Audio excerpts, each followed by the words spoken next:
Boa tarde, meus amigos e minhas amigas do site Notícias Agrícolas da M Prado. Estamos aqui hoje muito felizes na estreia do nosso novo programa, um programa que vai fazer de tudo para construir pontes de união entre os diferentes elos da cadeia produtiva e, principalmente, nós podermos conectar o campo e a cidade. Então, esse é o propósito maior desse programa. E eu tenho aqui hoje o privilégio de dividir a bancada com mais 3 colegas muito especiais e muito queridos de todo o agronegócio brasileiro. Eu queria inicialmente passar a palavra para o amigo Alexandre Mendonça de Barros para dar o seu cumprimento aos nossos internautas. Alexandre. Olá, Marcelo, boa tarde a todos os internautas, boa tarde, Roberto, Tejon. Marcelo, quando você nos propôs esse encontro, né, esse momento aí, foi um motivo de muita alegria para mim. Primeiro, de 3 profissionais que eu tenho mais alta admiração, consideração, então vai ser muito legal a gente poder debater aqui, discutir, e acho que essa é a ideia nossa, né, Marcelo? Trazer, mostrar ao campo, né, o que a cidade nos conecta aí ao mundo, ao consumidor, e mostrar aos consumidores, né, todo mundo, o que é a importância do campo brasileiro, né, o que a gente tem de positivo para construir, né, um país melhor. Então, é um prazer enorme estar aqui. Obrigado, Alexandre. Eu já passo a bola imediatamente para o nosso amigo Roberto Rodrigues, nosso eterno ministro da Agricultura, uma das pessoas mais brilhantes que eu já conheci na vida. Roberto, seja bem-vindo.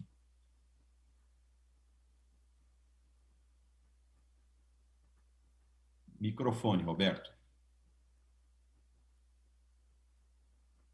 Marcelo, muito obrigado por essa apresentação generosa que você sempre faz para mim. Para mim é um prazer muito grande, uma honra mesmo participar de um trabalho conjunto com você, com o Alexandre, com o Tejon, amigos de longa data e companheiros de jornada de longa data na defesa do agro. Aquilo que o Alexandre falou é realmente a essência da nossa conversa aqui.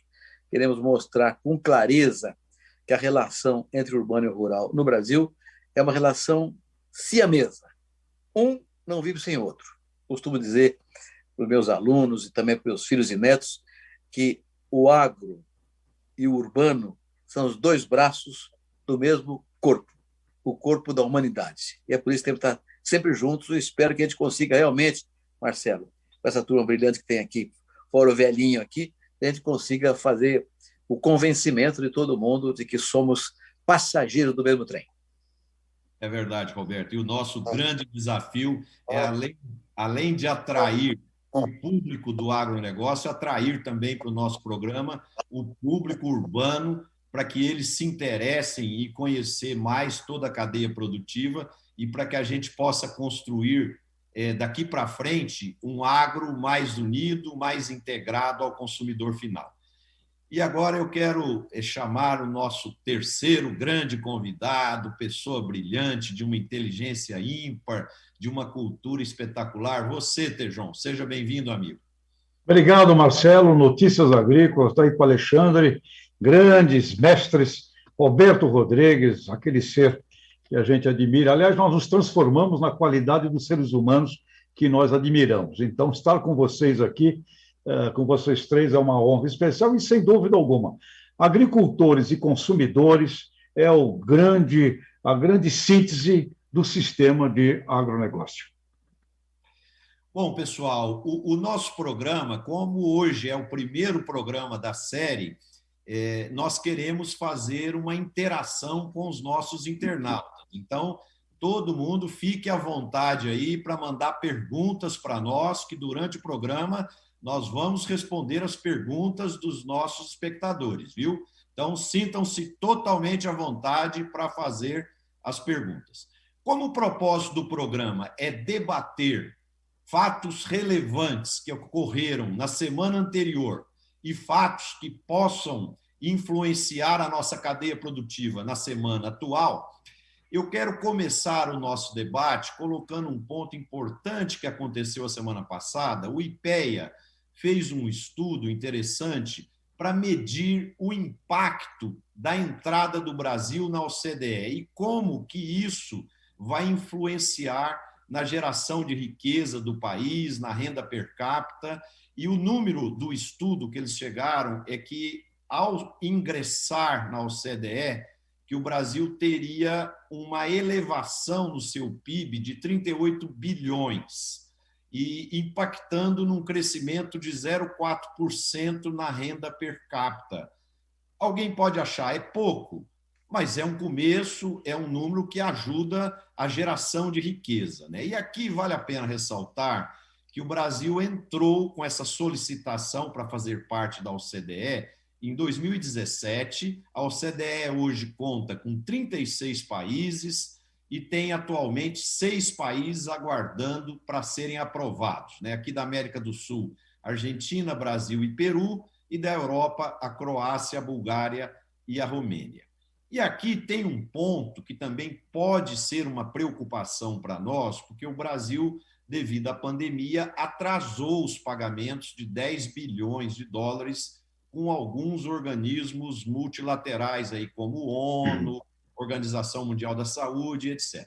Então, eu queria ouvir vocês, pessoal, como que vocês acham que a chegada do Brasil na OCDE pode impactar positivamente o agronegócio brasileiro e, ao mesmo tempo, a produção de alimentos e melhores condições para o consumidor urbano? Tejon, nos cumprimentos você foi o último, agora você vai ser o primeiro, meu amigo. Qual a sua visão a respeito? Bom, a minha visão é que o Brasil, estando na OCDE, tem uma janela de percepção maior para o mundo, de reputação, respeito, etc. Com relação ao PIB, até que, enfim, aparece alguma coisa que se conecta ao aumento do PIB, porque eu não vejo essa discussão sendo falada. Então, este crescimento desse estudo do IPEA, 38 bilhões, que seja uma pequena semente do que deveria ser uma meta de PIB brasileiro. O PIB do Brasil hoje é 1,6 trilhões de dólares, a China é 16, Estados Unidos 22, a Europa é 20, portanto, nós deveríamos ter, sim, OCDE e um planejamento estratégico para perseguirmos dobrar o tamanho do PIB do Brasil, que a OCDE seja uma boa janela para isso.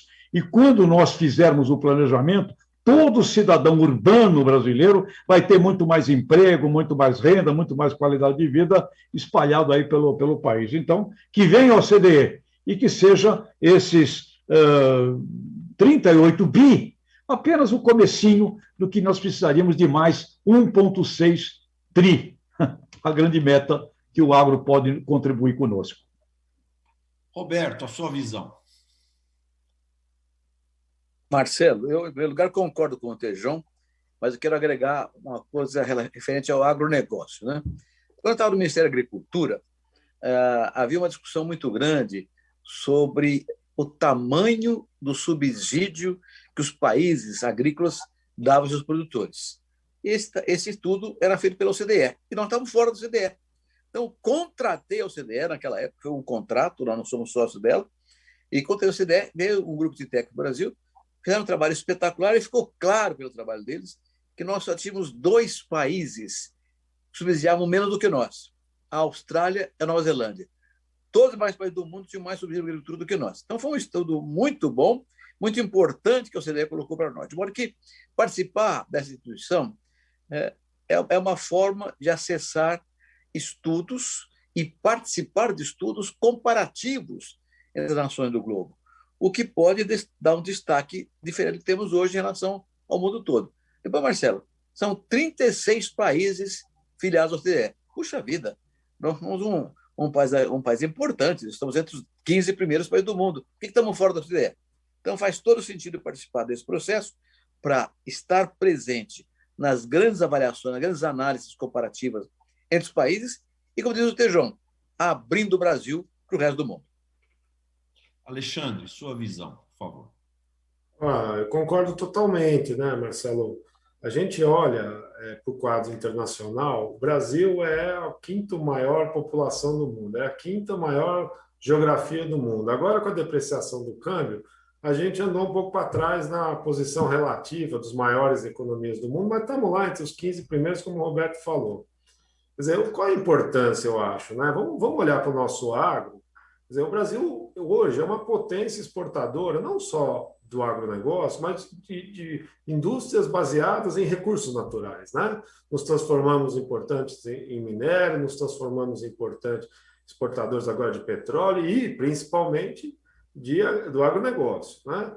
A gente sempre soube, como o Roberto trouxe aí, que há um protecionismo em vários mercados agrícolas, né? E, evidentemente, participar de um grupo que a gente possa debater, expor isso, mostrar, né, o que o Brasil pode trazer, num momento que eu acho que a gente pode debater mais para frente, que o mundo está passando por choque de commodities, com medo de desabastecimento, né, com tudo que está acontecendo nesse momento. Essa semana vocês devem ter visto os preços, né, de soja, milho, explodir, mostrando uma demanda muito forte.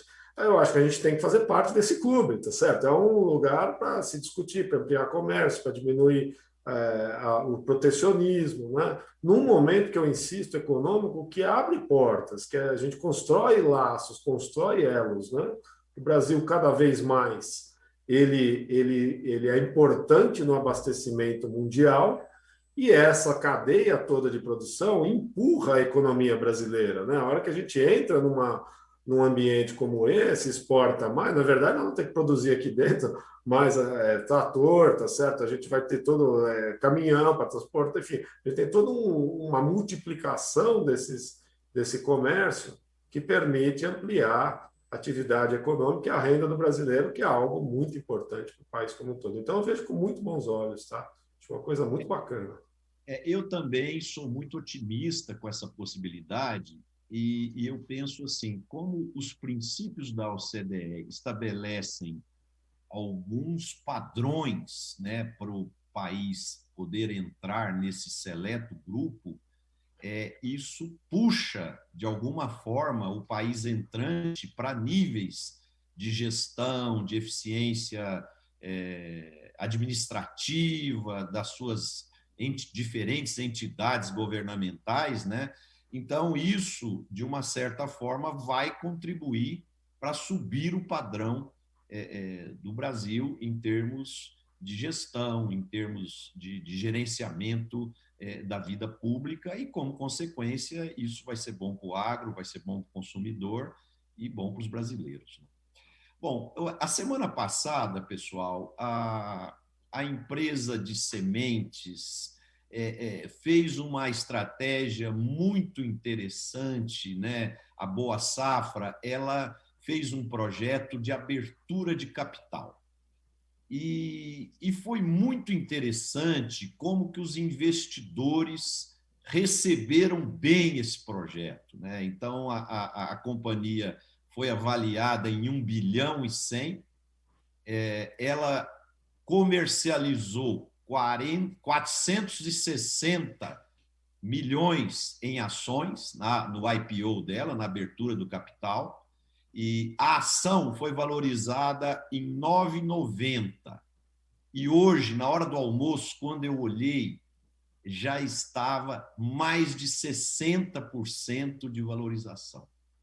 Então, vejam o tamanho da força de uma empresa de agronegócio, como que os fundos de investimento, como que os investidores urbanos acreditam na cadeia da soja, né? E esse exemplo, eu acho que precisa servir de inspiração para várias outras empresas acelerarem seu processo de crescimento, porque a abertura de capital é uma alternativa muito interessante e muito praticada nas grandes economias já mais maduras, né? E aqui no Brasil nós não temos ainda tantas empresas de agronegócio fazendo esse tipo de operação.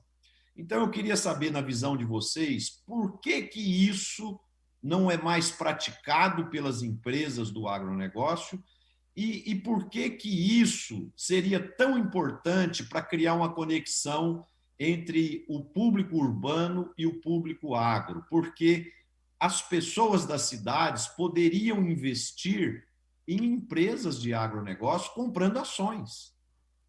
Sua visão a respeito, Roberto?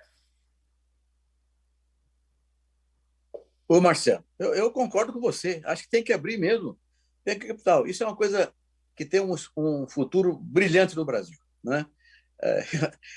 A conexão urbano-rural, nesse aspecto, é de uma intimidade tão grande que não podemos ficar ao largo dessa relação. Olha, eu, quando planto uma semente de soja, de milho, de algodão, qualquer semente que eu plante, ela é fruto de um trabalho de cientistas, biólogos, médicos, agrônomos, geneticistas, que desenvolveram uma variedade adequada para o tipo de solo e clima onde eu estou. Então, eu devo a minha capacidade de plantar aquela semente a uma universidade urbana que formou um técnico urbano. E quando eu planto, eu uso um trator, uma plantadeira, um equipamento fabricado em indústrias urbanas. Assim como o banco financia é urbano, a seguradora me segura é urbana. As fábricas de insumos, fertilizantes, defensivos, são todas urbanas. Então, eu não planto nada sem a cidade. E quando eu planto, cultivo e colho, para onde vai minha produção? Para uma indústria de alimentos, que é urbana. Ou para um supermercado, que é urbano, ou para um porto, que é urbano, ainda que costeiro, mas é urbano. E quem faz os contratos? Advogados, escritórios urbanos. Então, a relação que eu tenho com a cidade para produzir e para comercializar minha produção é íntima. Eu não faço nada sem a cidade e sem os seus habitantes todos. Assim como a cidade, de certa forma, precisa da agricultura para sobreviver, para se vestir, para se alimentar, para se calçar, para ter medicamentos, etc., que venham da agricultura. Então, abrir o capital de empresas agrícolas é uma condição que permite um estreitamento dessa relação. Gente da cidade, médicos, advogados, trabalhadores em qualquer atividade, podem comprar ações de empresas rurais e ficar de uma forma mais intimamente ligada a essa atividade rural. Eles vão se sentir parceiros. Eu sempre digo, Marcelo, você sabe disso, de cor e salteado, que o Brasil vai ser o campeão mundial da segurança alimentar. Está escrito nas estrelas isso aí. Nós vamos ser o campeão mundial da segurança alimentar. Mas não é o agricultor brasileiro que vai ser todo brasileiro, porque um não vive sem o outro. Então, essa abertura de capital de empresas do agro permitirá uma maior intimidade e um relacionamento mais completo entre o urbano e o rural na área financeira. Quer coisa melhor do que isso? Tem que abrir mesmo o capital, não tem dúvida nenhuma. Tem razão. Alexandre, você? Marcelo, vamos pegar o que você é craque aí, né? Que não, já quantas palestras já não vi, sua e tudo.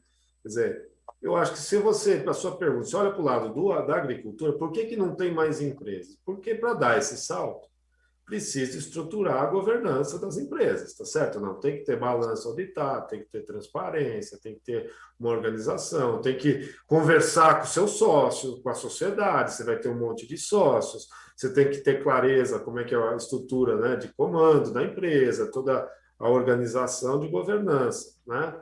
E isso é um processo, as empresas precisam se preparar para isso, né? Eu acho que das coisas mais bonitas que eu presenciei na minha vida profissional foi justamente ver essa evolução. A gente participa aí de vários conselhos de empresas e vai vendo essa evolução, a discussão, um conselheiro independente, uma auditoria externa, uma transparência, tá certo? A gente vai construindo isso. Então, sobre o lado do agro, esse é o nosso desafio. É como é que eu monto porque eu preciso mostrar para os meus sócios, né, que vão estar abertos aí a entrar na sociedade da companhia. Por quê? Por que investir em mim? Por que vai dar certo? O que está acontecendo no mercado? Do outro lado, a gente olha os analistas de mercado no Brasil, que são vários, né, em várias empresas, bancos, instituições financeiras, olhando e agora entendendo mais do agro. Precisa entender por que eu vou comprar soja agora. Né? Está um momento espetacular, vai crescer mais de 2 milhões de hectares o plantio de soja, porque não tem soja no mundo, a China está precisando de mais, tá certo? Então, eu comprar uma empresa de semente de soja, neste momento de falta de expansão, é um excelente investimento para ser feito, por A, B, C, D. Daqui a pouco, os sócios aqui urbanos que estão na cidade vão olhar e vão começar a analisar o mercado, vão prestar atenção no que está acontecendo, por que a empresa pode melhorar, o que está conectando. Veja, é um mundo, né? Porque eu preciso olhar para Chicago, a demanda brasileira está lá na China, a oferta vem dos Estados Unidos. A hora que você acorda, né? Eu tenho tido essa experiência morando em São Paulo. Você desce o elevador, né? As pessoas te viram aí e querem discutir o preço da soja, porque provavelmente é sócio de alguma empresa aí. Então, eu acho um negócio espetacular. Quer dizer, a pessoa, o agronegócio é o maior negócio do Brasil, né? Não para de crescer, todo mundo já enxergou o sucesso que é isso. Quer dizer, numa crise desse tamanho, a resiliência do agro é gigantesca. E a gente está vendo essa interação. Então, assim, as pessoas na cidade serão sócias dos produtores no campo, que é coisa mais bonita que isso. E acho que essa é aliás, um dos objetivos do nosso programa, né? É justamente a gente mostrar esses dois elos de né, de uma mesma equação aí, de uma mesma corrente. É verdade. Da forma que vocês colocaram, né, isso acelera essa conexão campo e cidade, porque muita gente da cidade que vai investir vai procurar se inteirar, entender melhor de como funciona a cadeia do agro. Tejon, você acredita que a abertura do capital, uma das coisas que está atrasando isso, além desses pontos que o Alexandre colocou, é a cultura de dono que nós temos no Brasil? As pessoas valorizam muito a cultura de dono e precisam aprender a migrar para a cultura de acionista, de saber ter sócios e saber compartilhar decisões para poder entrar nesse processo de abertura? Roberto e Alexandre já deram o tom. Aliás, eu, nos meus parcos recursos aqui, sou um investidor de LCA, né? letras do agronegócio aí nos bancos. Se eu não estou enganado, acho que foi lá pela época do ministro Roberto, não é? Foi, Roberto, Ivan, Vedequim, foram vocês aí que criaram isso, e eu já sou um pequenino investidor do mundo do agro. Eu participei de uma experiência fascinante como diretor da AgroSéries, nos anos 80, onde fizemos exatamente uma abertura de capital extremamente bem sucedida, e tivemos ali sócios urbanos extraordinários. E o mundo é o quê? O mundo do Aravante, a partir de 22 de abril deste ano, o mundo tem um novo rumo. É todo esse rumo do bio. O mundo virou bio. Bioinsumos, virou bioeconomia. Nessa semana passada, no lançamento do Instituto Araguaia Agroambiental, com a presença de Alisson Paulinelli, de Jorge Caldeira, o pessoal colocou lá, tem 20 trilhões de dólares no mundo para investimentos nesse ambiente do bio. A ministra acabou de se referenciar ao Brasil como sendo a potência agroambiental. A bola da vez do investimento planetário chama-se Mundo do Bio e Brasil. É a maior oportunidade econômica do planeta, eu não tenho dúvida alguma. Portanto, amigos empresários, né, organizem aí a sucessão e está na hora de aprender aí o capitalismo moderno e chamar os investidores e abrir capital, sem dúvida alguma. É claro que esse ponto que você colocou, Alexandre, de organizar a governança, estruturar os relatórios econômicos financeiros, né, criar os conselhos com conselheiros independentes, isso é muito importante. Então, muitas vezes, as empresas ficam deixando isso para amanhã, e perde-se alternativas e momentos espetaculares, né, para fazer isso. Por exemplo, imagina se tivesse outras empresas de semente de soja prontas aí para abrir o capital hoje, por exemplo, seria um momento espetacular. Agora, isso não se faz do dia para a noite, né? Então, é necessário planejamento, é necessário criar uma visão estratégica para se fazer isso.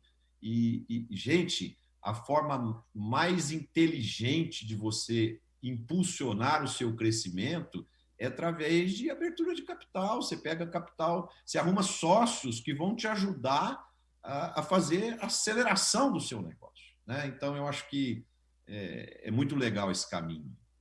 Bom, outro ponto que eu queria agora debater um pouquinho com vocês foi criado aí um novo conceito de alimentação, que é o plant-based, né? Que são alimentos à base de vegetais, de plantas. Só que esse conceito, os produtores de proteína animal, de forma muito sábia, perceberam que quem tem o consumidor o acesso ao mercado ou a possibilidade de chegar ao supermercado, ter a logística de frio e tal, ele poderia diversificar as soluções e buscar essas alternativas. Então, a gente está vendo o quê? A Marfrig se associou à ADM, né, para fazer alimentos de origem vegetal, hambúrgueres, linguiças, embutidos, etc. Agora, essa semana passada, a JBS comprou a maior empresa desse tipo de alimento da Europa. A Tyson Foods americana já está investindo pesado nesse segmento. E aqui no Brasil nós temos a Fazenda do Futuro, que é um projeto relativamente novo, de 2 anos, e hoje eles já estão vendendo esses alimentos para 22 países. Então eu queria ouvir vocês o seguinte: como é que vocês estão vendo essa integração das empresas de proteína animal com a proteína vegetal e qual a visão de vocês do futuro da alimentação em relação a esses diferentes produtos, em relação a hábitos de saúde, hábitos de longevidade e hábitos também de prazer em comer alimentos que sejam gostosos, né, vamos dizer assim. Roberto, queria começar com você. Marcelo, de certa forma, você responde a pergunta da sua própria formulação. Há uma mudança de hábitos alimentares em andamento no mundo inteiro, né? Inclusive, a pandemia contribuiu para isso, de alguma forma, precipitando um pouco mais esse processo.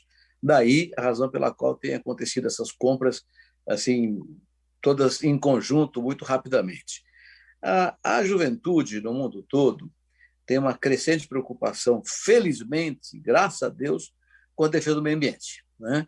E isso significa que esse tema vai ficar na pauta dos próximos 40 anos, porque essa juventude que está hoje com 20, 25, 30 anos vai tomar o poder no mundo inteiro nos próximos 40 anos, seja na área individual, privada ou na área pública. Essa juventude vai tomar conta do mundo nos próximos 30 anos. E ela quer defender o meio ambiente. E isso tem como uma das consequências essa mudança de hábitos alimentares, sobretudo com relação à proteína, né? E uma busca por proteína vegetal ou até hoje já se fala em carne de laboratório, né? Usando DNA de proteína animal e agregando a ela outros fatores genéticos que permitem a montagem de uma carne com o mesmo sabor, com a mesma textura da carne natural, normal, né? Então, é uma tendência do mundo contemporâneo em que surgirão novas formas de alimento.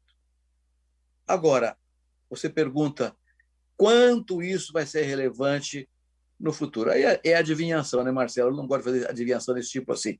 Eu acho que nós vamos ter sempre gente comendo proteína animal e gente comendo proteína de origem vegetal, e inclusive essas carnes, entre aspas, artificiais. O mundo caminha para essas diferenças de gostos e de vontade de consumidores que permite uma diversidade maravilhosa para nós aqui no Brasil. Produzir para todo mundo. Eu quero produto orgânico. Nós produzimos produto orgânico para você. Eu quero produto natural. Tem produto natural. Então, o Brasil tem essa característica única. É um país gigante, né? Com uma faixa tropical fundamental, e uma faixa subtropical também que permite culturas diferentes. Nós podemos, então, produzir o que o mundo todo quiser comer, quiser comprar, desde que as características sejam claras para todos nós. Vamos produzir o que o mundo desejar.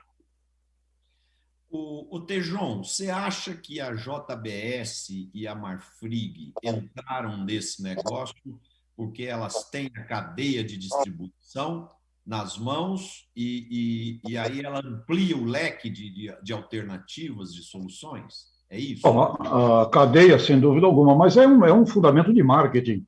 Marketing significa você auscultar sonhos, desejos, vontades, expectativas de seres humanos e apresentar ali soluções. E como o Roberto coloca, se a gente olhar o mundo do tamanho que ele é hoje, é muito pouco. Imagine em 10, 15, 20 anos como será a demanda por alimentos e pelos mais variados alimentos.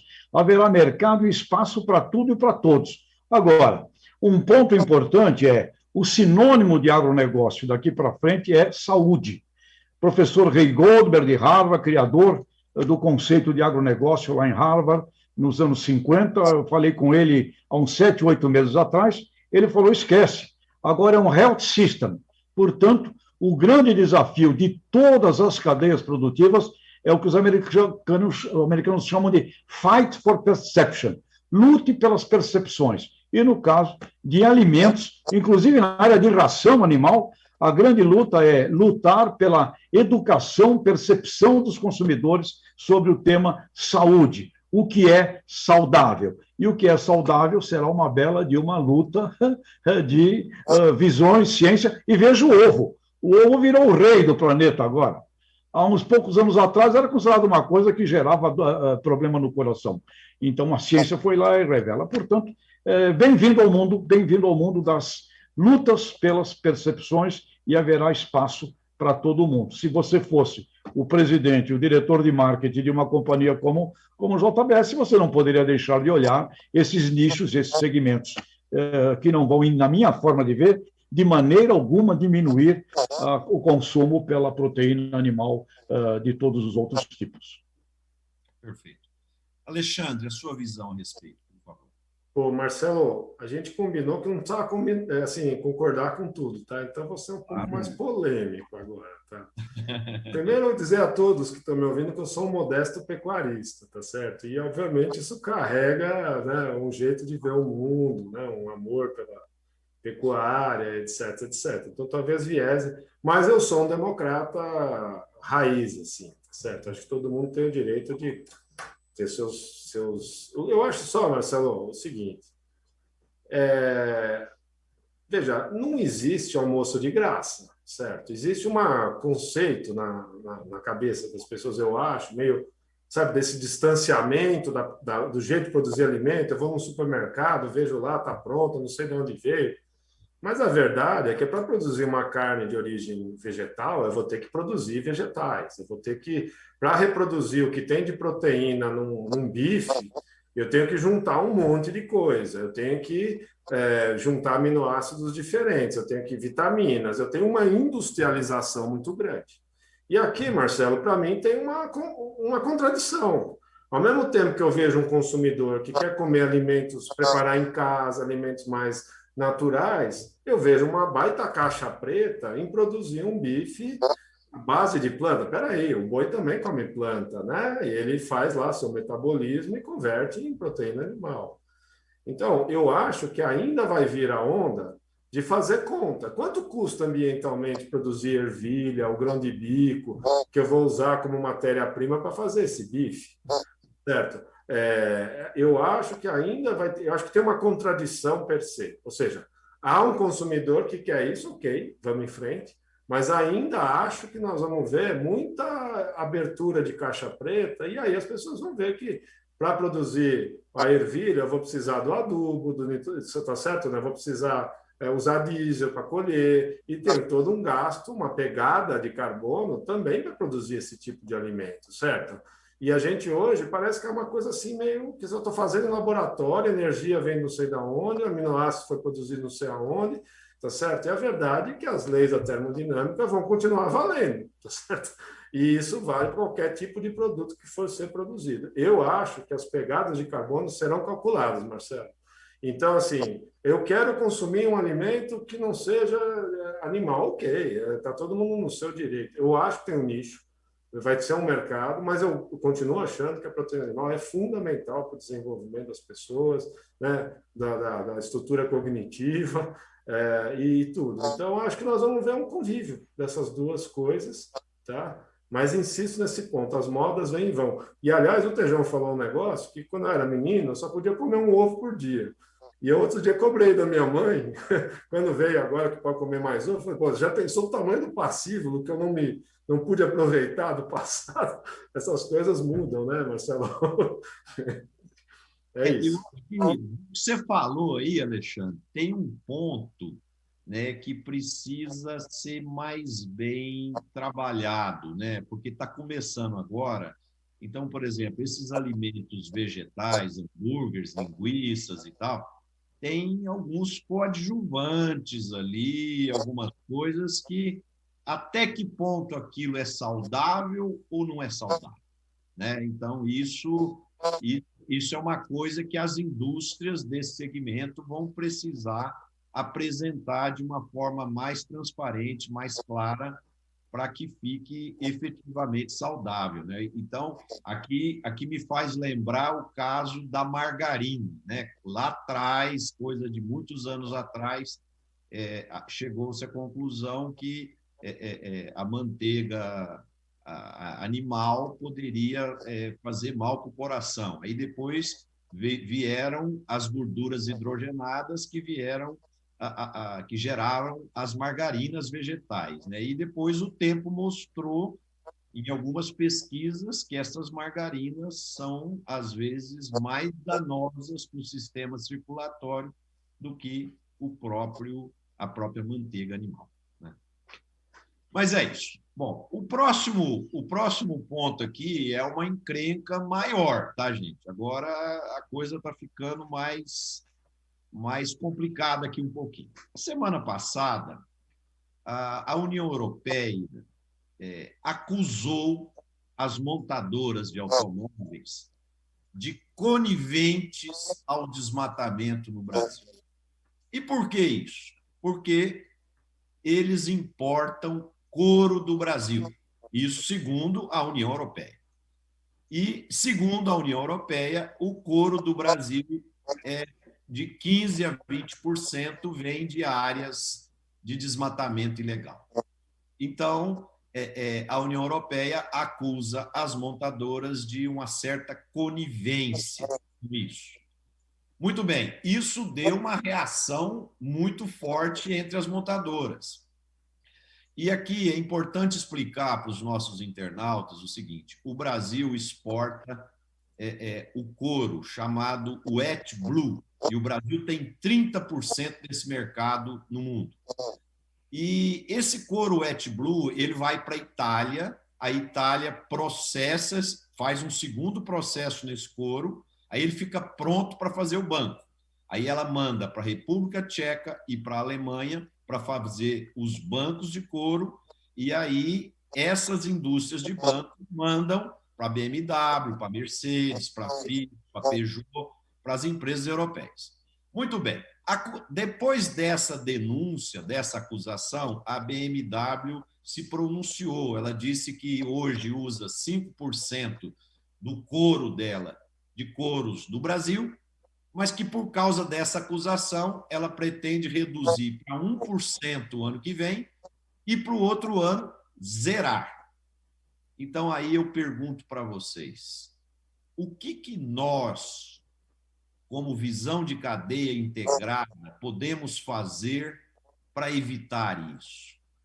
Né? Eu acho que nós temos um mercado, o boi ele é abatido, ele gera carne, mas ele tem o couro, né? E esse couro é um importante mercado que compõe o preço da remuneração do pecuarista. Então, nós precisamos, nós que eu falo Brasil, precisa tomar providências para administrar essa questão, porque isso vai gerar danos para o pecuarista, vai gerar danos para o país, na geração de impostos, vai gerar danos para o cidadão comum, porque essa receita da pecuária já está composta no preço da carne, né? Então, como resolver essa questão? Tejon, agora eu começo com você.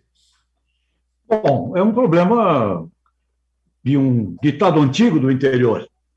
Você está certo, mas esteja preso, como dizia um delegado.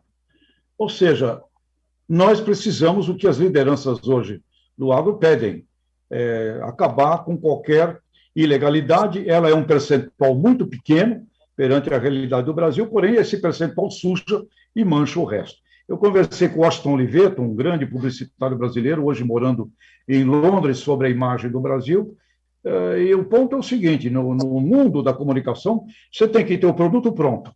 Produto pronto é o setor da pecuária como ele tem que ser, pronto. E, a partir disso, você tem que comunicar essas virtudes para o consumidor. Se chama reputação. reputação, reputação, reputação. Se o Brasil tem um valor bruto da produção de 1.192 bilhões de reais, já estaria na hora de uma coordenação para um percentual desse valor ser utilizado na comunicação dos aspectos positivos brasileiros, enquanto se termina com este grave drama de um percentual ínfimo que mancha a reputação brasileira. E uma outra coisa também quem é que fala em nome do Brasil? Isso é uma outra questão que teremos que discutir. Mas nós temos, obviamente, um problema gravíssimo de comunicação e um outro de um percentual da ilegalidade. Agora, quem é que vai mandar nos nossos destinos? Vai mandar nos nossos destinos os consumidores.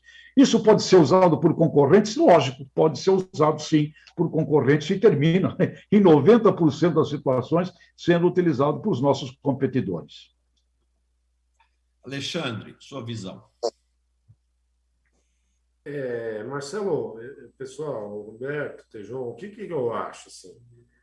Primeiro, esses números cabalísticos, né, Marcelo? 15%, 20%, você não sabe de onde sai isso aí, tá? A hora que você vai pegando os artigos que concluíram isso, tem um punhado de hipótese, né, ali no meio, você sai com os números, assim, as empresas fazem uma rastreabilidade, entendeu? Está todo mundo fazendo um trabalho, um esforço gigantesco, tá certo?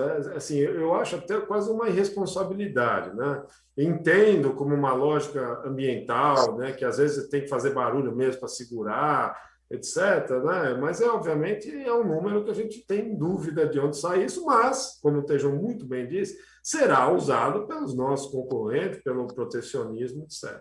Agora, daí a dizer que não tem problema no Brasil de ter gado em lugar que não está regularizado ambientalmente, a gente volta a um tema super atual, uma discussão muito rica que nós estamos vivendo como sociedade, tá? Que a gente tem um desmatamento ilegal, a gente tem uma ilegalidade, a gente não conseguiu, né, implementar um código florestal, que é uma coisa espetacular em termos do mundo como um todo.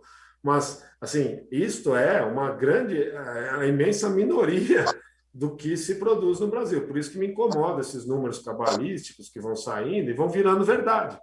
Então, a verdade é que é a seguinte, a gente precisa acabar com essa imagem negativa, eliminando o problema e não deixando de reconhecer que tem problema, mas, ao mesmo tempo, mostrar que está sendo feito um trabalho espetacular. A imensa maioria dos produtores brasileiros das empresas estão comprometidas em ter essa rastreabilidade na cadeia, essa transparência, esse posicionamento. Então, aqui a importância como sociedade de reconhecer que o Brasil tem um marco ambiental que respeita o seu ambiente como poucos países no mundo, e tem gente que não cumpre a lei, assim como tem gente que rouba, assim como tem gente que comete outros tipos de crime, e isso a justiça tem que fazer valer. E aí, não penalizar essa imagem que já sai montando um carimbo, aí, botando um carimbo no Brasil, que não coaduna com a imensa maioria da produção. Mas, de qualquer maneira, é algo que nós, eu não sou bom de marketing, eu acho que a especialidade do Tejon, quer dizer, o que interessa no final é a imagem do produto que você está produzindo, né? Então, a gente tem que, de fato, estar muito firme em cima de virar essa percepção global. Roberto, sua visão a respeito. Marcelo, é muito similar ao que disse o Tejon e ao que disse o Alexandre também. Mas me lembra um fato recente, um amigo meu, há alguns meses, me falou: Roberto, estou preocupado que a minha neta, de 17 anos, não quer mais comer carne de vaca, porque ela diz que essa carne de vaca vem de desmatamento ilegal da Amazônia e está fazendo pasto no lugar que era floresta. Então, é o que o Alexandre falou, tem uma informação distorcida. Imagine se você pode aceitar que 30% do couro que vai para a Europa vem da Amazônia. Não tem 30% de gado na Amazônia, no Brasil. É um número absurdo. Então, quem é que inventou esse número? De onde que saiu isso aí? E, de certa forma, eu me associo à visão do Tejon. Nós temos ilegalidade. Eu escrevi um artigo em maio do ano passado, faz um ano, no Estadão, chamado Ilegalidades, combatendo, condenando desmatamento ilegal, incêndio criminoso, invasão de terra, garimpo ilegal, não cumprimento de contratos, tudo que foi ilegalidade, código florestal, que o Alexandre falou, a questão fundiária não acertada em várias regiões da Amazônia. Enfim, são ilegalidades que mancham uma agricultura sustentável que o Brasil tem, extraordinariamente sustentável. E os números para isso, Marcelo, são extraordinários. Eu vou citar 2 números, você me permite falar sobre isso, porque é mais do que óbvio esse processo. De 1990 até hoje, a área plantada com grãos no Brasil, só grãos, cresceu 81%. E a produção de grãos cresceu 370%. E foi isso, tecnologia gerada no Brasil, tecnologia tropical gerada nos órgãos de pesquisa públicos e privados brasileiros, e que os produtores rurais incorporaram no seu processo produtivo, aumentando a produtividade por hectare. Esses números são maravilhosos. Eu falo lá fora, todo mundo cai o queixo. Mas tem um número mais importante ainda. Hoje, no Brasil, nós cultivamos 68 milhões de hectares com grãos por ano. Na verdade, são menos de 60, mas como tem 2 safras, até 3 safras por ano, a somatória das áreas plantadas é 100 milhões de hectares. Nós tivéssemos hoje a produtividade que tínhamos há 30 anos atrás, seriam necessários mais 103 milhões de hectares para colher a safra desse ano. Ou seja, nós preservamos 103 milhões de hectares de desmatamento, de floresta, de cerrado, o que quer que seja. Então, isso é sustentabilidade na veia, na veia. Produção de proteína animal, mais ainda, no mesmo período, a produção de frango cresceu 499%, a de suínos 290%. Mesmo de boi, que é um animal com um ciclo muito mais longo, portanto, a genética demora mais tempo para responder, cresceu 109%. Foi na Amazônia? Claro que não. Foi nos centros de produção que temos aqui dentro. Então, nós precisamos acabar. Concordo com o Tejon, com o Alexandre, em gênero, número e grau, eu já falei isso várias vezes. A ilegalidade não é um problema do Biden, nem do Macron, nem de ninguém. É nosso problema. Temos que resolver esse problema para acabar com essa mancha que afeta uma agricultura sustentável, extraordinária e competitiva como é a nossa do Brasil. Esse negócio do couro wet blue, eu duvido que tenha 30% de couro de desmatamento ilegal. Duvido que esse número, mas alguém inventou esse número e vira verdade. Vira verdade, porque ninguém desmente. Eu concordo com o que vocês disseram e estava aqui agora refletindo, e aí eu quero colocar uma outra pergunta em seguida ao que nós discutimos. Essa lei 510 de 2021, que está sendo discutida no Senado para regularizar algumas terras, algumas coisas de origem que não está legal, tal, que vai tentar regularizar tudo, nós temos a CNA apoiando a lei e nós temos a ABAG totalmente contra a lei, porque a ABAG entende que pode gerar uma imagem de afetar ainda mais essa questão que nós estamos discutindo aqui agora em relação ao negócio do couro. Como que vocês veem essa situação? Será que as nossas entidades não precisavam ir unidas para o Senado e reivindicar já um propósito que fosse harmonioso? Porque hoje nós temos uma situação, nós temos a CNA apoiando a lei e nós temos a ABAG contra a lei. Como que vocês veem isso? Roberto, você. Bom, realmente é um tema controverso, né? Mas vamos à realidade dos fatos. Tem 2 fatos reais. Primeiro é o seguinte: ao longo das décadas passadas, milhares de produtores do sul do Brasil, do leste, do sudeste, foram convidados a ir para a Amazônia para lá montar sua fazenda e sua vida. E estão lá há décadas, algumas famílias há décadas, e até hoje não tem o título de propriedade das suas terras. Ora, um produtor rural, quando precisa de crédito rural junto aos bancos, ele oferece como garantia a sua propriedade. Senão, ele não tem crédito rural. Exato. Se o produtor rural da Amazônia até hoje não tem o título da sua terra, não pode oferecer uma garantia real ao banco. Então, não terá acesso ao crédito. Como é que vai sobreviver? Fazendo ilegalidades, cortando árvores, permitindo que terceiras pessoas vão lá e cortem árvores fora da lei, porque ele tem que sobreviver e não tem a base essencial de sobrevivência, que é o título da terra. Então, essa é uma realidade. Esse povo tem que ser regulamentado. Outra realidade, e aí que está a discussão, Marcelo, é que existem grileiros de terra, pessoas que invadem terras públicas, terras de índios e tal, e lá se colocam sem uma fiscalização adequada por parte do governo, e o temor que existe é que esses grileiros sejam regularizados pela mesma lei. Isso é inaceitável, tá certo? O que nós devemos fazer é separar o joio do trigo, regularizar quem está lá. É só estabelecer, bom, tem que ser mais do que tantos anos, ou menos do que tantos hectares. Estabelecer regras que separem o bandido do homem honesto que está lá e não pode trabalhar, não pode sobreviver sequer economicamente. Eu acho que a lei é importante, que regulariza uma grande parcela dos agricultores que estão sem defesa hoje em dia, mas, ao mesmo tempo, ela não pode permitir de forma nenhuma que bandidos sejam beneficiados, bandidos, grileiros, invasores de terra sejam beneficiados pela mesma lei. Então, tem que criar critérios para impedir que isso aconteça. João, você quer comentar? Bom, pelo que eu sei desse assunto, é um tema antigo, onde sempre ouvi, desde que eu comecei na atividade do agronegócio em 1977, que o problema da Amazônia é um problema de lei, aplicação da lei. É o que eu ouvia do meu estimado, saudoso amigo, eterno, Ney Bittencourt de Araújo.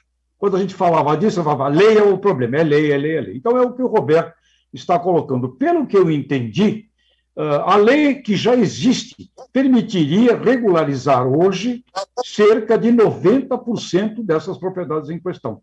E aí está se discutindo áreas maiores, é o que eu entendi com relação a essa controvérsia desse tema. Agora, é lei, aplicar a lei. Eu fico perguntando, a polícia, quando quer andar atrás de líder de facção, ela anda atrás de líder de facção e pega líder de facção.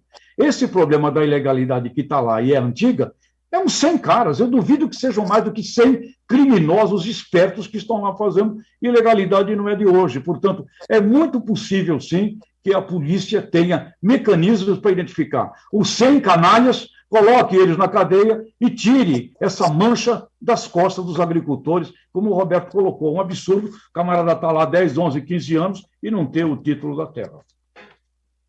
Alexandre?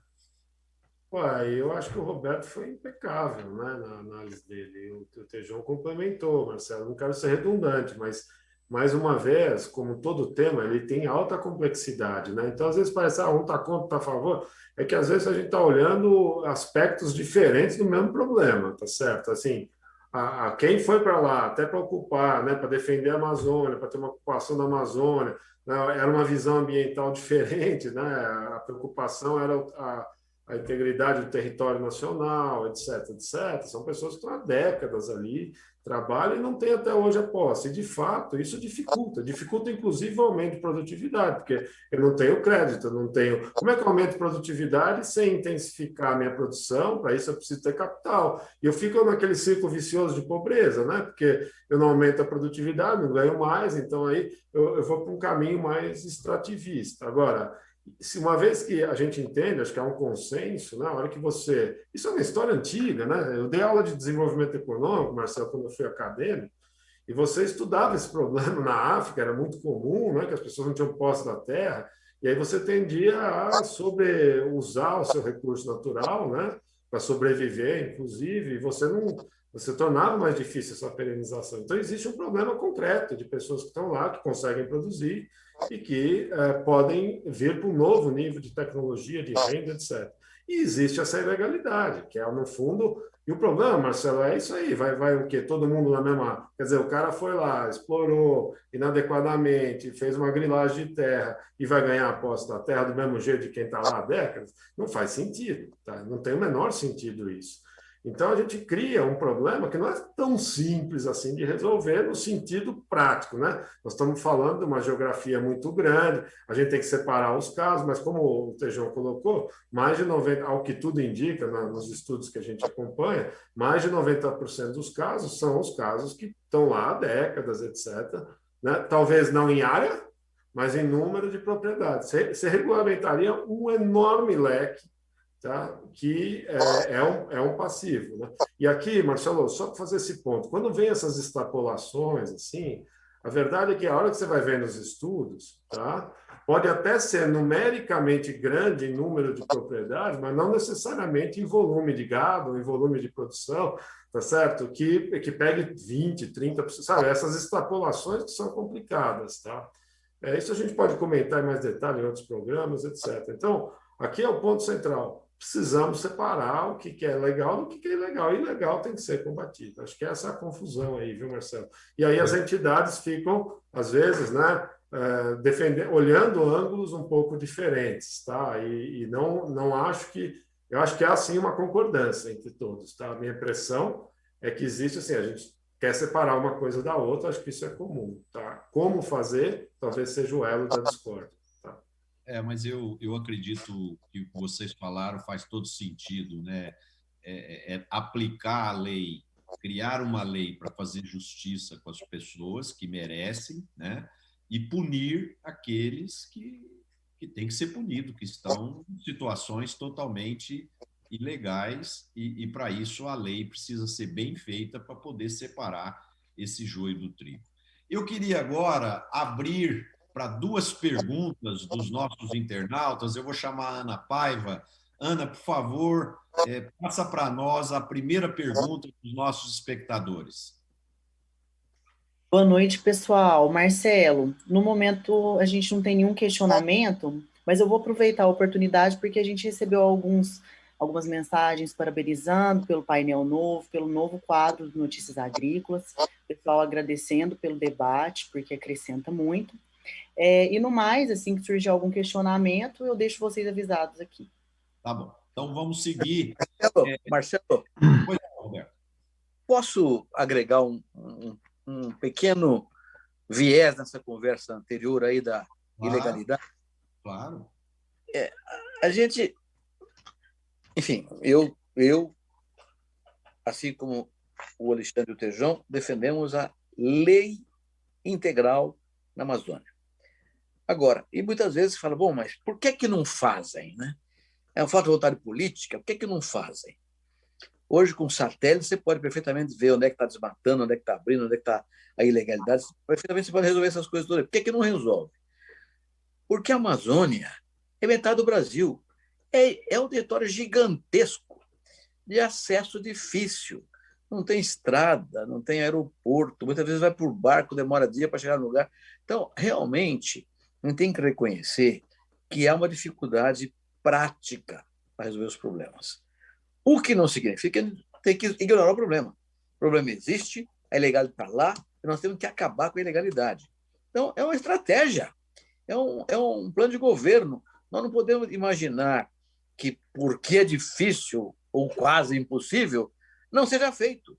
Tem que colocar recursos para isso. As instituições que cuidam desse tema, Polícia Federal, Ministério Público, IBAMA, quem cuida desse processo, tem que ter recursos para fazer. É uma estratégia de governo, uma estratégia de Estado. E ela incorpora ações não apenas do governo federal. O governo estadual tem que participar, o governo municipal tem que participar, o setor privado tem que participar. Esse é um processo de interesse nacional que não pode ser desprezado. O problema é nosso. E é um problema desagradável que afeta a nossa competitividade. O negócio da borracha, do couro wet blue, é um pedacinho insignificante do nosso comércio de agro, mas pode afetar outros processos. Hoje mesmo, o acordo da União Europeia e Mercosul está em xeque por causa de boatos da natureza. É o boi que é da Amazônia, a soja vem da Amazônia. Então, coloca-se em xeque uma negociação importantíssima para a Europa e para nós, para o Mercosul, porque existe uma informação, muitas vezes, usada inadequadamente, até com origens duvidosas. Então, é preciso ter a decisão tomada, fazer uma estratégia e avançar contra a ilegalidade. Ponto final. É difícil? Se fosse fácil, estava resolvido. É dificílimo, mas tem que resolver. Desculpa, Marcelo, para explicar um pouco mais aí, não é trivial resolver isso. Não é trivial.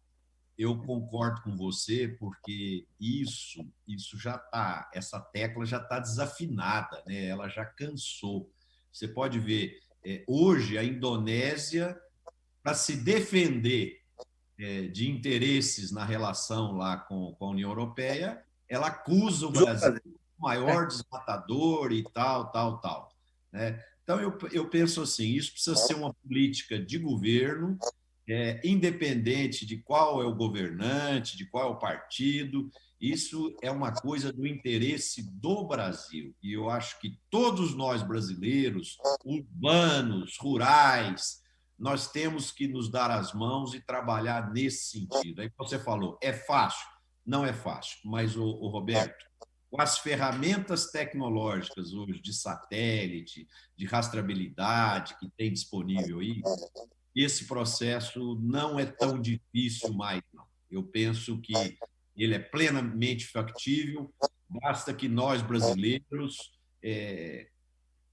possamos nos unir para poder resolver essa questão. Esse assunto já está ficando cansativo, porque basta você ler os jornais, na internet, ele vai e volta, e é sempre uma pedrinha no sapato punindo toda a cadeia produtiva, que tem 99,9% de gente séria, de gente que faz o que é certo, respeita o meio ambiente, e esse 0,1% que erra, pune o resto do país inteiro.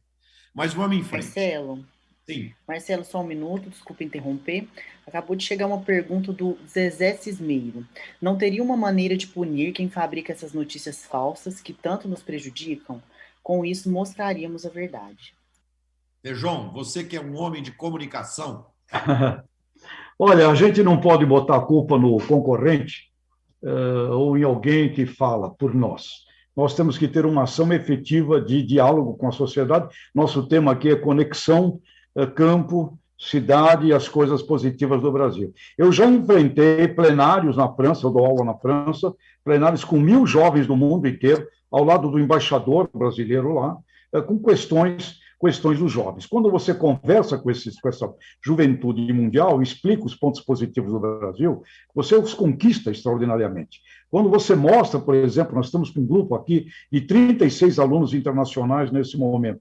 Quando a Mariane Caspolini, para dar um exemplo, explica o que é o Plano ABC, agricultura de baixo carbono, gente do Canadá sai simplesmente encantada. No Canadá não tem, nós não estamos fazendo isso que vocês fazem aqui. Nós temos um vácuo de comunicação. Cabe a nós termos a nossa linha de comunicação, agirmos a nossa linha de comunicação, como se fôssemos a Coca-Cola. Imagina se a Coca-Cola fosse depender dos outros falarem dela. O Brasil é grande demais nesse assunto, ele tem que ter uma estratégia, uma verba, uma política de comunicação. E porque também o seguinte, alguém fala um assunto e esse assunto reverbera. E como bem colocou aqui o Alexandre e o Roberto, nós não atendemos, nós não respondemos. Temos que deixar de ser passivos e sermos ativos no diálogo com a sociedade brasileira e a sociedade mundial, porque consumidor, percepção, e se a percepção fica na cabeça, vai fazer o quê? E, não há... e com relação às fake news, elas invadiram aí o mundo das redes sociais e vêm de todos os lados, é um drama danado. Linha de comunicação séria brasileira, e uma pesquisa que fizemos junto à Sociedade Urbana do Brasil, já tem um ano que essa pesquisa foi feita, qual é a marca que pode falar com reputação e respeito em nome do agro brasileiro? Apareceu a marca da Embrapa. Portanto, nós temos condição, sim, de termos uma ação e termos gente com reputação falando em nosso nome. Comunicação, meu caro amigo, comunicação. Quem não comunica se estrumbica, como já dizia o velho guerreiro, o velho Chacrinha. Marcelo, posso falar uma coisa? Eu acho que quando a gente estava discutindo o desenho desse programa, acho que, não sei se eu fiquei com a percepção correta, mas nós quatro temos um sonho aqui, né? É um sonho de quebrar paradigmas, tá certo? De quebrar visões e raivas e tentar romper certos pensamentos. É óbvio que o nosso concorrente vai usar uma informação como essa contra nós. Isso dá raiva, isso não é justo. Nós não somos isso. Eu não faço isso, eu não me identifico com essa fala, tá certo? E estão usando para ocupar o nosso espaço, eles vão usar isso. Agora, cabe a nós mudarmos a visão, nós não somos isso, nossa imagem é outra, a gente faz uma coisa diferente, a gente tem coisa aqui que ninguém tem no mundo, como o Tejão acabou de falar do Plano ABC, né? E a gente que tem que lidar com, sabe, conselho de empresa, pensar em estratégia do país, ou pensar em estratégia de uma empresa, a gente tem que pensar nas coisas que também acontecem. Porque sabe uma coisa que está me preocupando, pessoal? Assim, a soja está no maior preço da história, o boi está no maior preço da história. Então, assim, parece que isso não é um problema. A gente está vendendo, a gente está produzindo, a gente está exportando. E a verdade é que essas coisas são muito mais permanentes, elas chegam, assim como as empresas têm que ter uma estratégia clara de que direção ir, porque lá na frente vai vir oferta. Não vamos ter ilusão. O leste europeu vai aumentar a produção, alguma hora o preço vai cair. E a gente tem que construir essa imagem internacional positiva, não conflitiva. O conflito interessa aos nossos concorrentes. Eu acho que esse é o maior erro estratégico.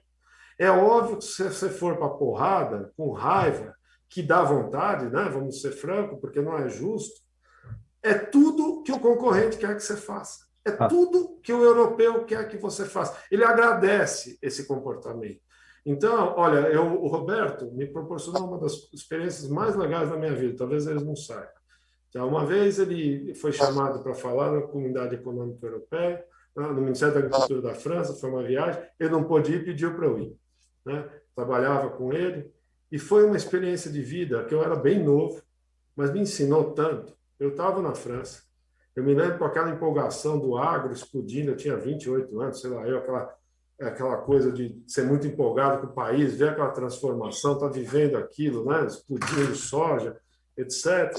E aí fiz essa apresentação na França. A hora que eu acabei a apresentação, os representantes dos produtores, que tinham me recebido com um jantar maravilhoso no dia anterior, me trataram nababescamente, tá? Viraram e falaram, tá vendo? Não dá para a gente competir com esses caras, nós precisamos de protecionismo, nós precisamos de subsídio. E eu me senti o pato da roda, certo? Mas ali foi uma lição de vida que eu não vou esquecer, tá certo? Então, o que é o problema? Nós temos concorrência, claro que temos, nós temos limitações, nós temos...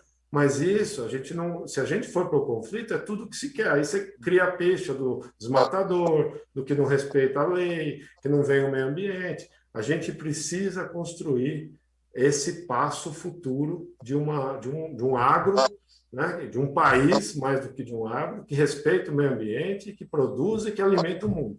Eu acho que este é o desenho.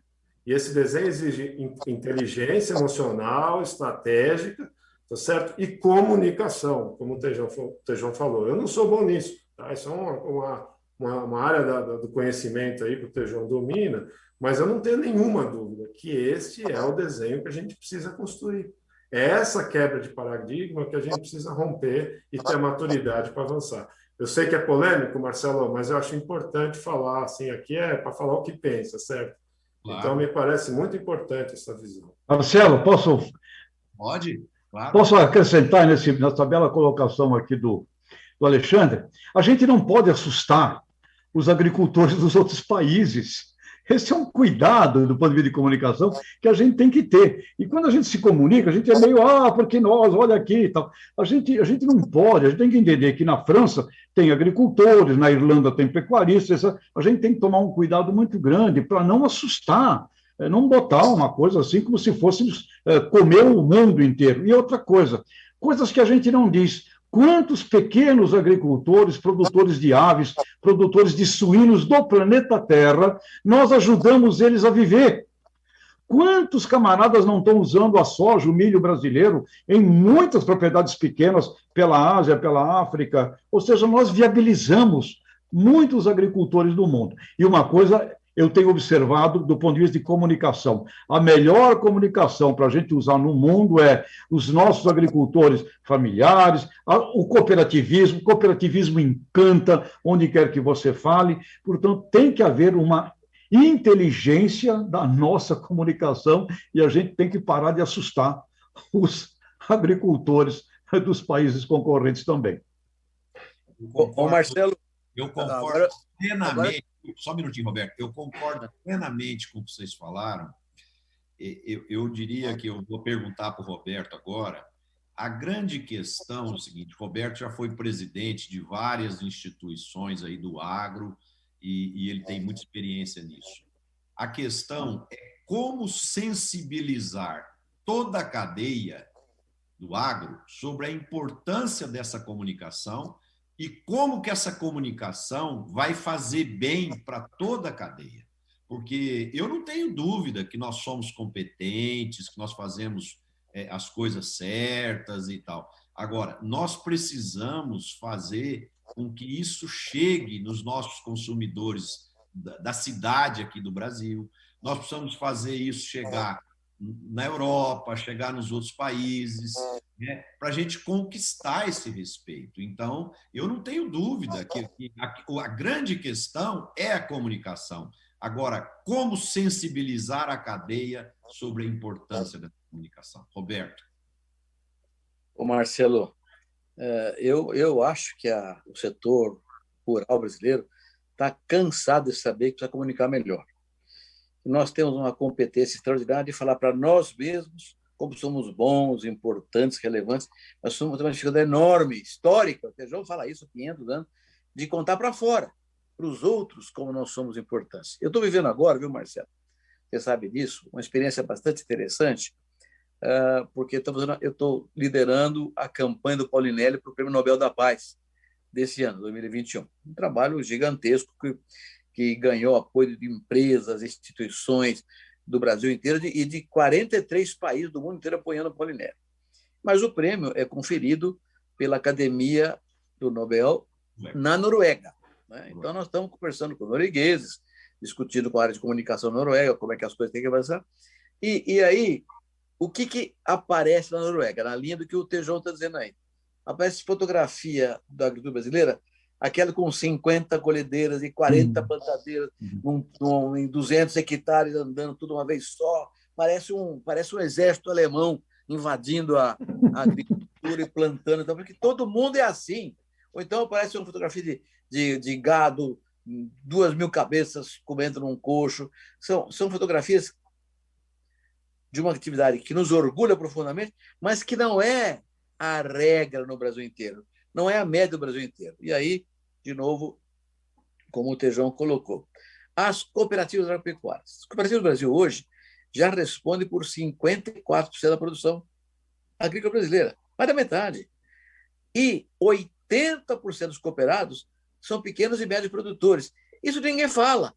O que aparece na propaganda nossa, pode ver em anúncio de televisão, anúncio de máquinas de fertilizante, é sempre uma grande máquina, uma grande área, grande produtor, quando, na verdade, essa não é a cara do produtor brasileiro. Ele é um produtor que tem pequeno, tem médio, tem todo tamanho, que produz orgânico, convencional, produz tudo, nós produzimos tudo no Brasil. Então, é preciso mudar um pouco essa visão que nós mesmos temos de fazer uma promoção do nosso agro, mostrando sempre a grandeza das áreas extraordinárias que nós temos envolvidas com tecnologia de ponta, com GPS, com computador de bordo, com antenas ligando o drone com o escritório e com o operador de máquina agrícola, que nem é operador, às vezes a máquina andando sozinha no campo. Então, essas coisas não são gerais para o agro brasileiro. Então, nós precisamos mostrar esse outro lado, um lado do pequeno produtor. O Tejão falou muito bem aí. Quem produz frango e suíno hoje nas cooperativas e nas integradas são pequenos produtores. São pequenos produtores em área pequena. Não são pequenos em faturamento, que tem um faturamento importante, mas são pequenos produtores em área. Então, é preciso mostrar essa diversidade do agro, viu, Marcelo? E eu posso te informar com segurança que a CNA finalmente se preocupou para valer com esse assunto, está montando um projeto gigantesco de comunicação, com muito recurso, um projeto de longo prazo, não pode ser uma campanha de 2, 3 meses, 6 meses, tem que ser uma campanha de longo prazo, para mostrar essa verdade toda que nós temos no agro brasileiro. Com uma vertente, essa comunicação importante, de caráter cultural, viu, Marcelo? Então, essa comunicação vai falar, por exemplo, uma coisa que até já falei para você outro dia. O que é caipira? Né? Qual é a etimologia da palavra caipira? Caipira vem do tupi-guarani. Caá, quer dizer planta, e pira, que é corte. Então, é o corte de planta. O caipira é que cortou a floresta para plantar café, plantar soja, plantar tudo. O caipira é que fez a civilização brasileira, onde hoje estão as cidades, onde hoje estão as estruturas produtivas agroindustriais do país inteirinho. Então, vai contar a cultura, lendas, folclores mula sem cabeça, ou aquelas, o ano que a paineira floresce chove bastante. São crendices que foram consideradas ao longo de décadas de observações do caboclo que viraram realidade. Quando os cavalos estão tudo num pasto, tudo voltaram para um lado só, vai chover de lá para cá, vai ter chuva de lá para cá. Então, tem crendices, muitas delas ligadas em observação e que formam uma cultura popular, a música popular, a culinária do campo, tantas coisas extraordinárias, causos, né, que fazem a riqueza do campo. Isso tudo vai ser tratado como uma das vertentes da comunicação da CNA, que será realmente uma coisa muito grande. Então, estou muito confiante que o setor agora vai finalmente montar um projeto de comunicação do tamanho do agro brasileiro que merece ser tratado. Mas é relevante separar essa coisa da grande máquina, o grande 50 tratores colhendo e plantando, com uma realidade que é diferente disso aí. Excelente notícia, Roberto. Parabéns aí à CNA. Eu acredito que a gente precisa mesmo de um projeto de comunicação para o agro e mostrar essas questões humanas do pequeno produtor, do desenvolvimento das regiões, das pequenas cidades, a geração de riqueza para essas pessoas, né? Para mostrar um lado mais humano do setor, que com certeza vai ajudar a conquistar ainda mais o público urbano e os nossos clientes lá fora. Marcelo, só um ponto aí, que isso eu acho que conecta com a pergunta do nosso espectador, né?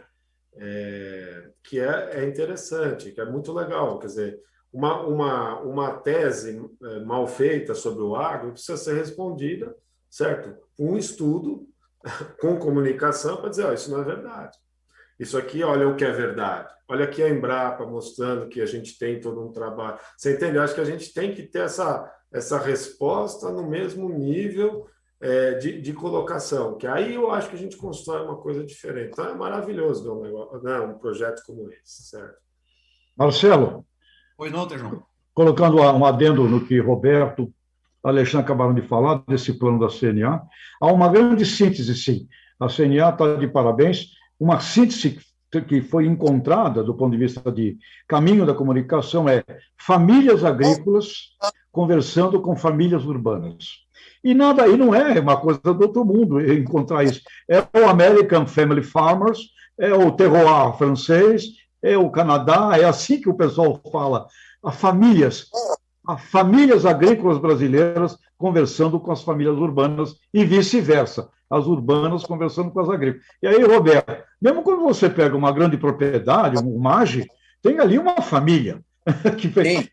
Não é? E quando você visita lá uma propriedade daquela, 250 mil hectares, são famílias de funcionários, de diretores com suas famílias que estão tocando. Então, a grande sacada, family to family, famílias conversando com famílias. Eu acho esse caminho é o caminho do nosso sonho, como coloca Alexandre. O sonho é consumidores brasileiros, famílias consumidoras brasileiras, apaixonadas por famílias produtoras brasileiras e vice-versa. Também as famílias produtoras compreendendo o que é o trabalho de uma família num supermercado, num quiosque lá na Praia do Leblon, etc.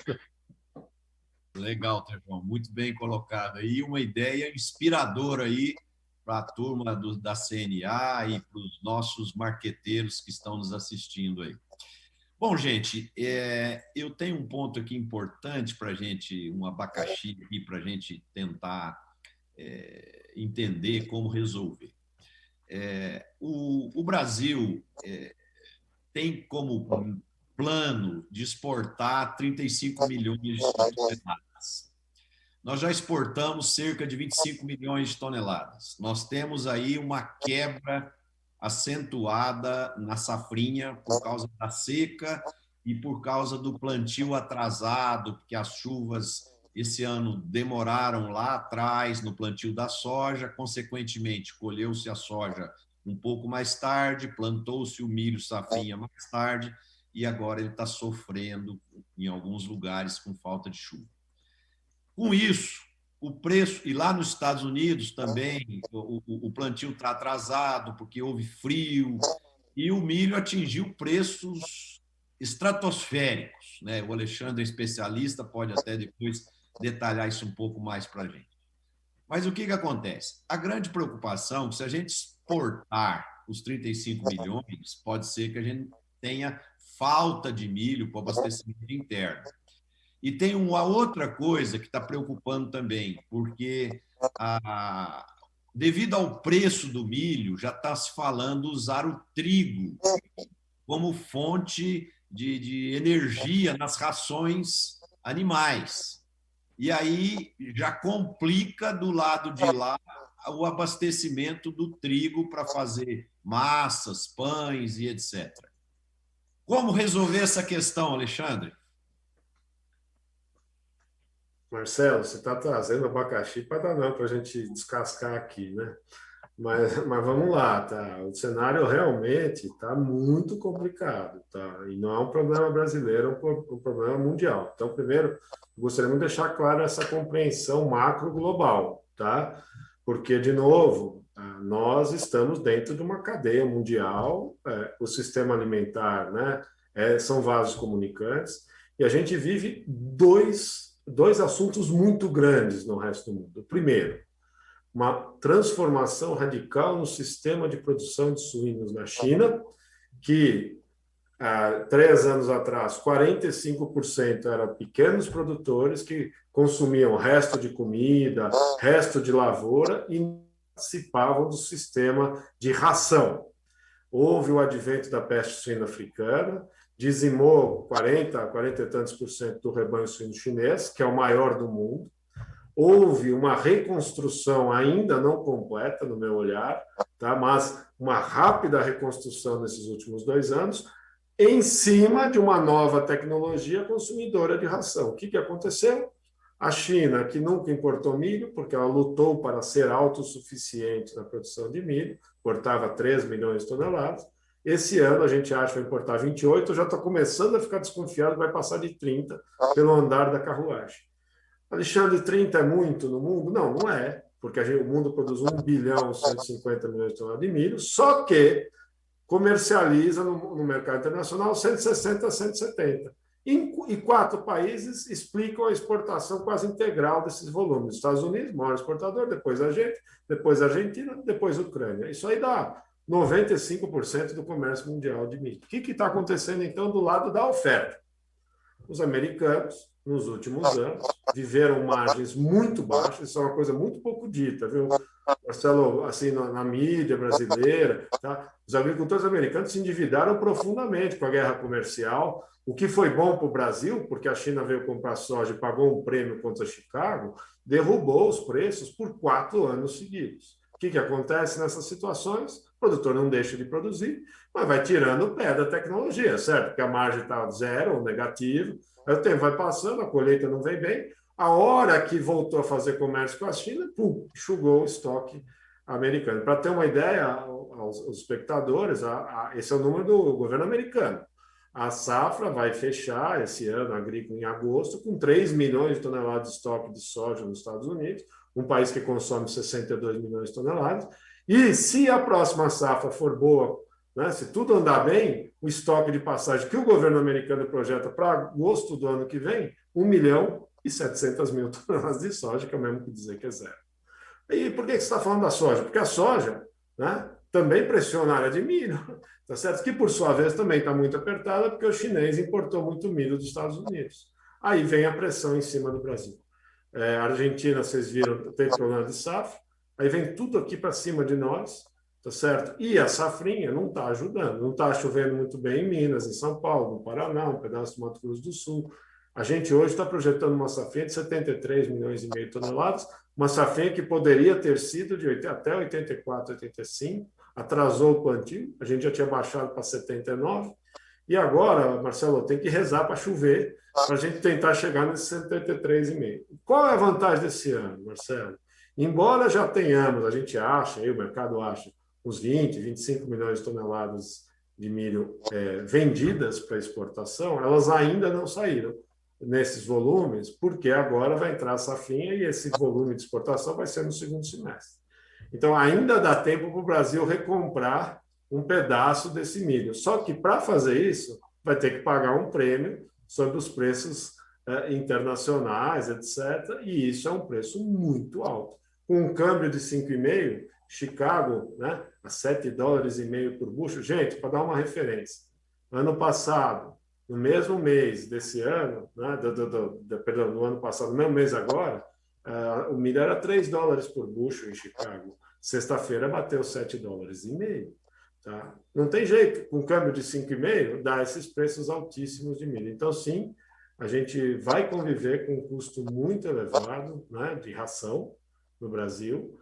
Acho, Marcelo, que não é assim uma coisa tão dramática, porque a exportação, embora já comercializada, né, um pedaço desta nossa safrinha, ela ainda não foi exportada totalmente, certo? Vai começar mais no segundo semestre.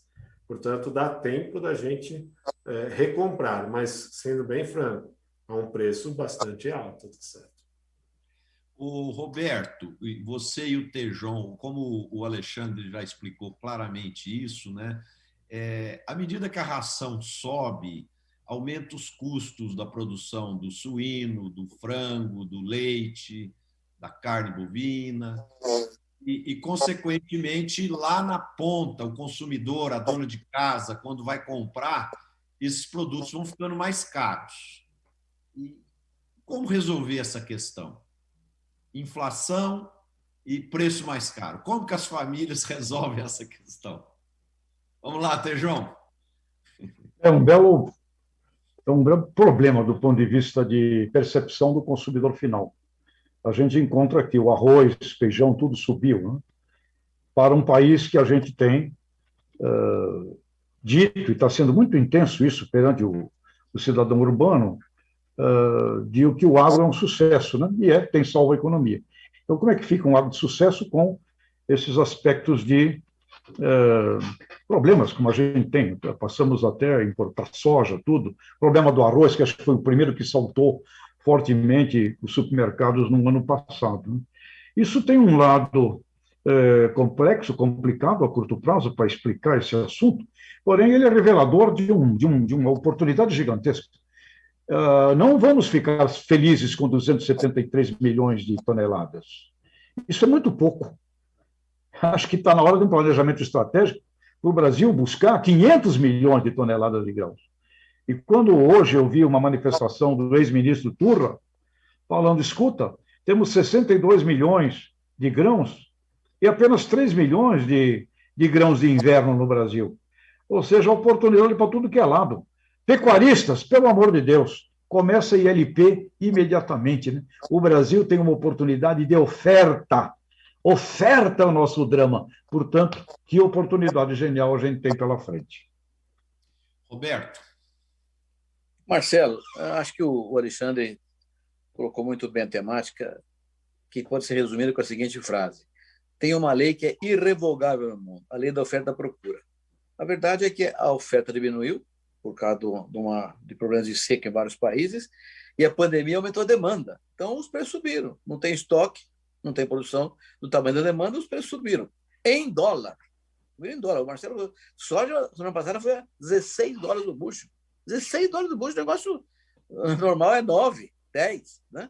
Então, realmente, a situação de inflação em dólar está muito grave. E um câmbio a 5,50 valoriza mais ainda o produto do Brasil. Então, tem, lamentavelmente, uma inflação de alimentos. De quem que é a culpa? A culpa não é de ninguém. A culpa é do mercado.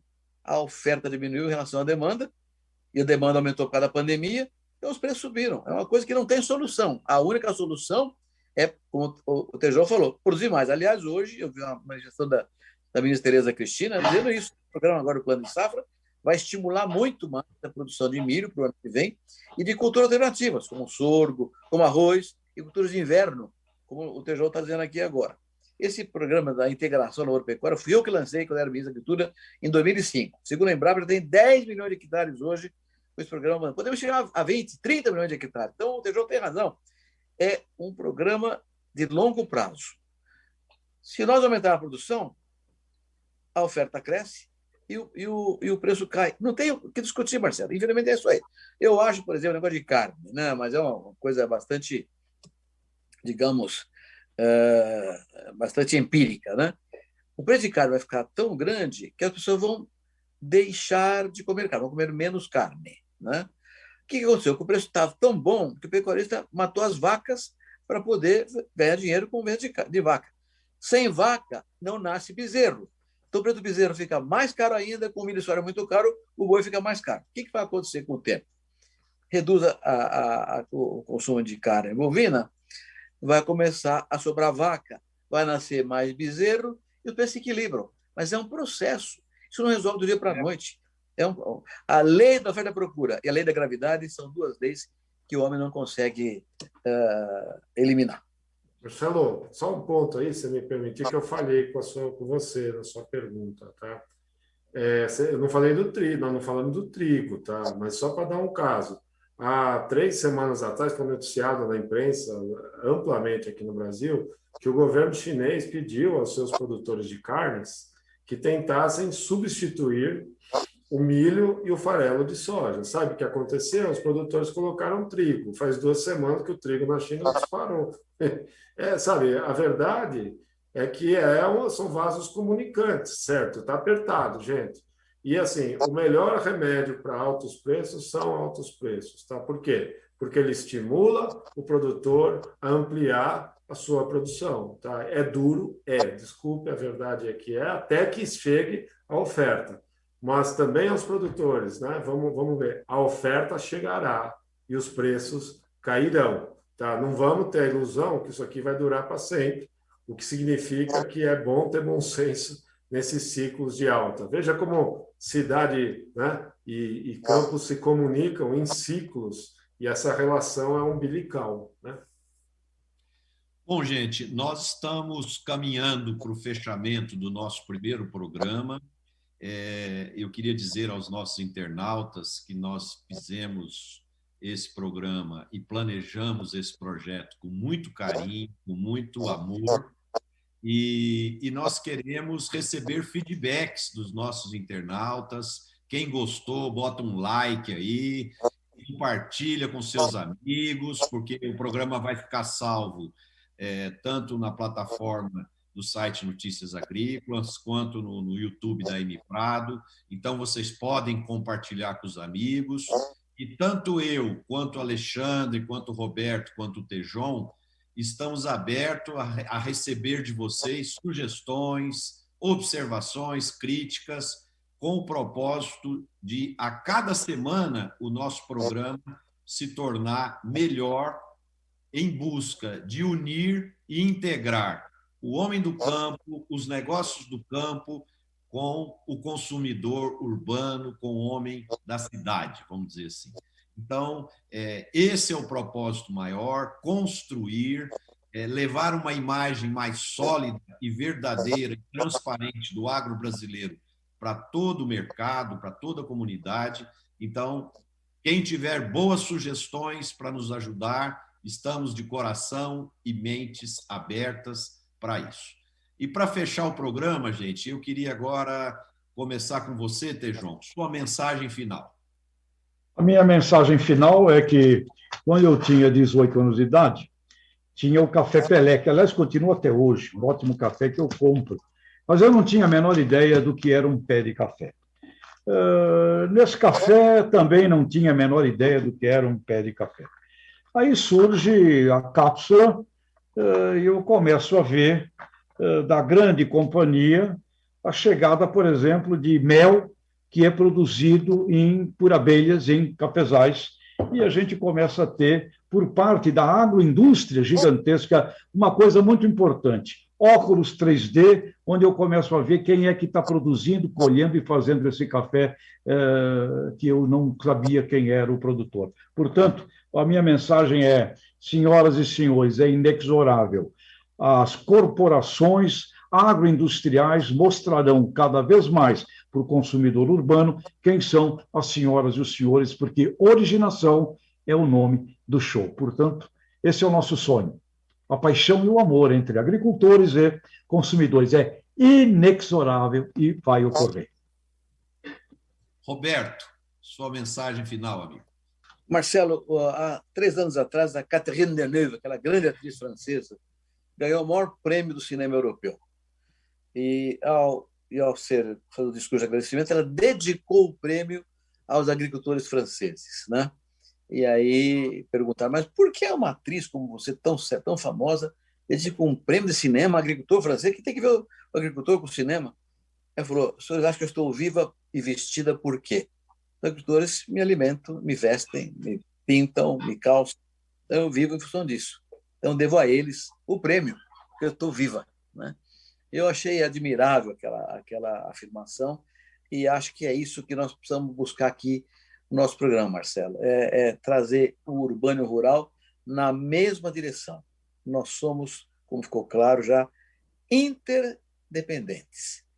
E vamos, então, nos ajudarmos mutuamente para que o Brasil seja o campeão mundial da segurança alimentar. E, portanto, campeão mundial da paz, porque não haverá paz enquanto houver fome. Era isso, Marcelo. Obrigado, Roberto. Alexandre?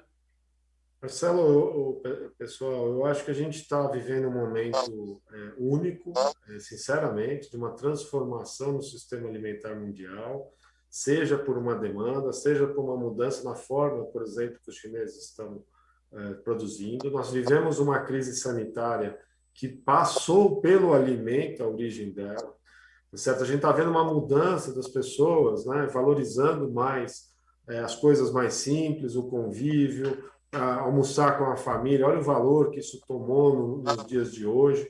A gente vive um momento muito único no meu olhar, e o Tejão trouxe um elemento interessantíssimo, que é a tecnologia da informação permitindo unir, ligar, né? Sair da fazenda e saber quem produziu, e essa conexão antes não era tão clara, não era tão possível, e hoje ela é totalmente possível e viável. Eu acho que a gente tem que aproveitar esse momento para pôr o agronegócio brasileiro numa outra escala, com o mundo urbano brasileiro e com o mundo urbano internacional, tá certo? Esse, para mim, é a enorme oportunidade que está aberta, e espero que o nosso programa aqui consiga, nas próximas edições, trazer exemplos dessa construção possível.